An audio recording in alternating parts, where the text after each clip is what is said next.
I can see a list of every company that has data on me, and you can see that there's 871 apps and websites that have linked to my Facebook account.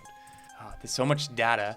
I can do so much with this data, but it's kind of creepy to know that someone else knows so much data about me without me even giving it to them by choice. So this week I've educated myself on security and privacy, and I've learned a lot, and all of it stemmed from WhatsApp updating their new terms and conditions and people getting all upset and uprising and leaving the app and moving over to different apps such as Signal and Telegram. I don't use WhatsApp really. I downloaded it for purposes for university, but other than that I don't use it, but I have it on my phone. I use other Facebook products. As you know, Facebook owns WhatsApp, and they're making new terms and conditions so businesses can now interact with clients. All of that to say got me interested in Facebook Messenger and just how my messages are getting displayed and what's getting tracked. So this video is about comparing Signal, the private end-to-end encryption, to Facebook Messenger and just what Facebook actually tracks even when you're not using the app. So Signal is an end-to-end encryption service. They work in the same way as WhatsApp does. Is essentially they will send a code, and that code can only be encrypted by your own device. So when you send a message to someone, it's going to be a bunch of gibberish in the world, but your phone's going to be able to decrypt it and be able to decipher it. And that just gives you confidence that no one else is actually seeing what your messages are displaying, which is actually really nice to know, knowing that when you message someone, not someone else is not hovering over your shoulder theoretically and reading your messages. And it's not like most people have an issue with what they're saying, but it's just nice to know that no one's stalking me. It's like if I'm talking to someone and someone at a coffee shop is attentively listening to me and recording it all. So it's just nice to know that you have that security. Say anything, you can speak freely, and it's all encrypted, which is cool. So even on files, GIFs, everything that you send, you can share text, voice messages, photos, videos, GIFs, and files for free. The messages get sent over your data connection, so you don't have to pay any SMS or MMS fees. And then you can also speak over the phone, and that's encrypted as well, which is nice to know that no one's listening to you while you're talking to your friends and loved ones. It works kind of the same way as a Facebook Messenger app. Yeah, you can have multiple people on it, and you can thumbs things up and everything, and it's pretty interesting. But the nice thing is that there's no ads, there's no trackers. It's just a messaging app to talk to people freely and privately, which is something that I took note of, especially since everything I'm using is on Facebook Messenger to my friends. So I searched into Facebook Messenger, which is obviously not end-to-end encrypted, and they can track way more on Facebook Messenger. So I was looking into it, and they have a visual showing what gets tracked from which messaging apps. And it's pretty crazy once I got into this, how much stuff Facebook and WhatsApp collects. So I was going into it, and you can see iMessage collects your email address, your phone number, your search history, and your device ID. Once we go to Facebook Messenger, the list just gets insane. So we have, for third-party advertising, you can see your purchase history, some other financial information, your precise location, your course location, your physical address, your email address, your name, your phone number, your other user contact info, your contacts, photos or videos, gameplay content, and other user content.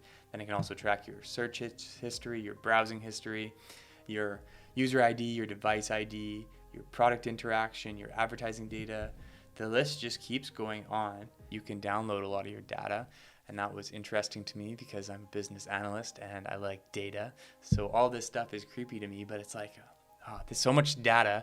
I can do so much with this data, but it's kind of creepy to know that someone else knows so much data about me without me even giving it to them by choice.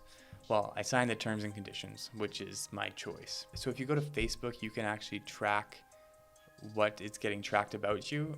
You go into your settings, then you can go to your settings and privacy, and then you go into settings again, and then you can go to your Facebook information. And then once you go to your Facebook information, you can see this off Facebook activity. So this is the data that gets collected when you're not using Facebook. The main point of this video is to have an understanding of what is going on when you have different apps on your phone. So I went and clicked my information, and you get a list of everything that Facebook is tracking for ad purposes. So this is not everything they're tracking, but this is what they're tracking and what they're showing me for ads and businesses. I can see a list of every company that has data on me, and you can see that there's 871 apps and websites that have linked to my Facebook account, which is kind of creepy. Like, that's a lot of companies that know something about me without me really wanting them to know.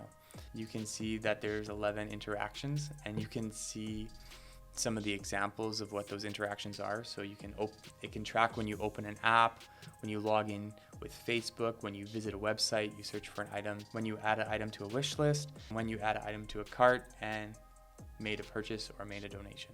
So Facebook doesn't give this data to the business to analyze, but Facebook analyzes this data, and then when a business comes in and they want to target a certain person, Facebook has identified who you are and who you're likely to either click on an ad or best be suited for an ad.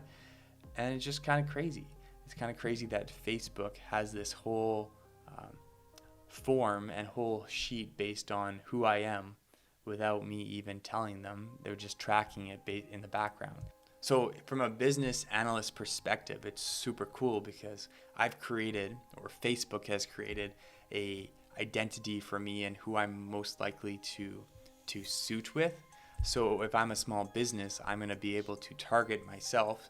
Say, I like hockey. So Facebook's identified that I like hockey. So when I'm a hockey company and I want to advertise, I'm probably going to show up if I fit the right criteria. So if they want someone who likes hockey, who's in their 20s, and a bunch of different criteria you could pick. But this is kind of the craziness that Facebook has, because they have all this knowledge on you. But I found out that you can actually download it, and you can download it into a JSON file, and I got a little nerdy, but you can put that into a data visualization software, which I've done, and I'll show you that later in another video. But it's just crazy how much you can analyze off this data. And I was looking into it further, and they still don't even show me all the data in this off Facebook activity. You can see here that Facebook says we receive more details and activity than what appears in your off Facebook activity. So they've collected, but they haven't showed me things like my shopping cart details. And obviously if I purchase something, they're going to know what's in my shopping cart, so they know what I buy. But if this isn't in this information when I download it.